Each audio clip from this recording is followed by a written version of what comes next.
بسم اللہ الرحمن الرحیم۔ السلام علیکم۔ کچھ لڑکیاں سب سے بے نیاز اپنی اداؤں سے سب کو گھائل کرتی مدرسہ عزیزیہ کے سامنے سے گزر رہی تھی کہ حضرت شاہ محمد اسماعیل رحمۃ اللہ علیہ کی نظر ان پر پڑ گئی۔ حضرت نے اپنے ساتھیوں سے پوچھا یہ کون ہیں؟ ساتھیوں نے بتایا کہ یہ طوائفیں ہیں اور کسی ناچ رنگ کی محفل میں جا رہی ہیں۔ حضرت شاہ صاحب نے فرمایا اچھا یہ تو بتاؤ کہ یہ کس مذہب سے تعلق رکھتے ہیں؟ انہوں نے بتایا کہ یہ دین اسلام ہی کو بدنام کرنے والی ہیں، اپنے آپ کو مسلمان کہتی ہیں۔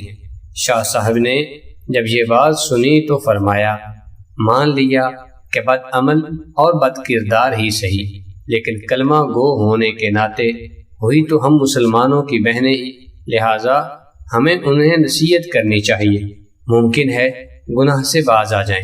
ساتھیوں نے کہا ان پر نصیحت کیا خاک اثر کرے گی؟ انہیں نصیحت کرنے والا تو الٹا خود بدنام ہو جائے گا۔ شاہ صاحب نے فرمایا تو کیا ہوا، میں تو یہ فریضہ ادا کر کے رہوں گا، خواہ کوئی کچھ سمجھے۔ ساتھیوں نے عرض کیا حضرت آپ کا ان کے پاس جانا قرینہ مصلحت نہیں ہے، آپ کو پتہ ہے کہ شہر کے چاروں اطراف آپ کے مذہبی مخالفین ہیں جو آپ کو بدنام کرنے کا کوئی موقع نہیں چھوڑتے۔ آپ نے فرمایا مجھے ذرا بھر پرواہ نہیں، میں انہیں ضرور نصیحت کرنے جاؤں گا۔ اس عزم صمیم کے بعد آپ تبلیغ حق اور اصلاح کا عزم لے کر گھر تشریف لائے، درویشانہ لباس زیب تن کیا، تنہ تنہا نائکا کی حویلی کے دروازے پر پہنچ کر صدا لگائے اللہ والیو دروازہ کھولو اور فقیر کی صدا سنو۔ آپ کی آواز سن کر چند لڑکیاں آئیں، دروازہ کھولا تو دیکھا باہر درویش بزرگ کھڑا ہے۔ انہوں نے سمجھا کہ کوئی گداگر فقیر ہے، سو چند روپے لا کر تھما دیے، لیکن اس نے اندر جانے پر اصرار کیا اور پھر اندر چلے گئے۔ شاہ صاحب نے دیکھا کہ چاروں اطراف شمع قندیلیں روشن ہیں، طوائفیں طبلے اور ڈھولک کی تھاپ پر پھڑک رہی ہیں۔ ان کی پازیبوں اور گھنگرو کی چھنکار نے عجیب سما باندھ رکھا ہے۔ جو ہی نائکا کی نگاہ اس فقیر بے نوا پر پڑی، اس پر ہیبت طاری ہو گئی۔ وہ جانتی تھی کہ اس کے سامنے فقیرانہ لباس میں گداگر نہیں بلکہ شاہ اسماعیل کھڑے ہیں، جو حضرت شاہ ولی اللہ کے پوتے اور شاہ عبد العزیز، شاہ رفیع الدین اور شاہ عبد القادر کے بھتیجے ہیں۔ نائکا تیزی سے اپنے نشست سے اٹھی اور احترام کے ساتھ ان کے سامنے جا کھڑی ہوئی۔ بڑے ادب سے عرض کیا حضرت آپ نے ہم سیاہکاروں کے پاس آنے کی زحمت کیوں کی؟ آپ نے پیغام بھیج دیا ہوتا تو ہم آپ کی خدمت میں حاضر ہو جاتے۔ آپ نے فرمایا بڑی بی تم نے ساری زندگی لوگوں کو راگ و سرور سنایا ہے، آج کچھ دیر ہم فقیروں کی صدا بھی سن لو۔ جی سنائیے، ہم مکمل توجہ کے ساتھ آپ کا بیان سنیں گی۔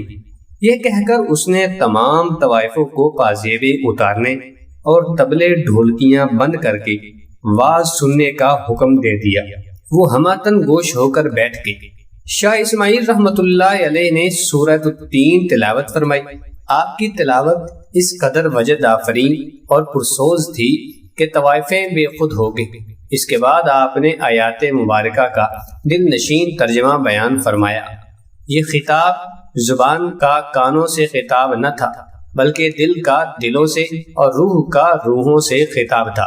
یہ خطاب دراصل اس الہام ربانی کا کرشمہ تھا جو شاہ صاحب جیسے مخلص دردمندوں اور امت مسلمہ کے حقیقی خیرخواہوں کے دلوں پر اترتا ہے۔ جب طوائفوں نے شاہ صاحب کے دل نشین انداز میں سورۃ التین کی تشریح سنی تو ان پر لرزہ طاری ہو گیا، روتے روتے ان کی ہچکیاں بند گئی۔ شاہ صاحب نے ان کی آنکھوں میں آنسوؤں کی جھڑیاں دیکھی تو انہوں نے بیان کا رخ توبہ کی طرف موڑ دیا اور بتایا کہ جو کوئی گناہ کر بیٹھے یہ اللہ سے اس کی معافی مانگ لے تو اللہ بڑا رحیم ہے، وہ معاف بھی کر دیتا ہے، بلکہ اسے تو اپنے گناہ گار اور سیاہکار بندوں کی توبہ سے بے حد خوشی ہوتی ہے۔ آپ نے توبہ کے اتنے فضائل بیان کیے کہ ان کی سسکیاں بند گئی۔ کسی ذریعے سے شہر والوں کو اس بات کی خبر ہو گئی۔ وہ دوڑے دوڑے آئے اور مکانوں کی چھتوں، دیواروں، چوکوں اور گلیوں میں کھڑے ہو کر آواز سننے لگے۔ تا حد نگاہ لوگوں کے سر ہی سر نظر آنے لگے۔ شاہ صاحب نے انہیں اٹھ کر وضو کرنے اور 2 رکعت نوافل ادا کرنے کی ہدایت کی۔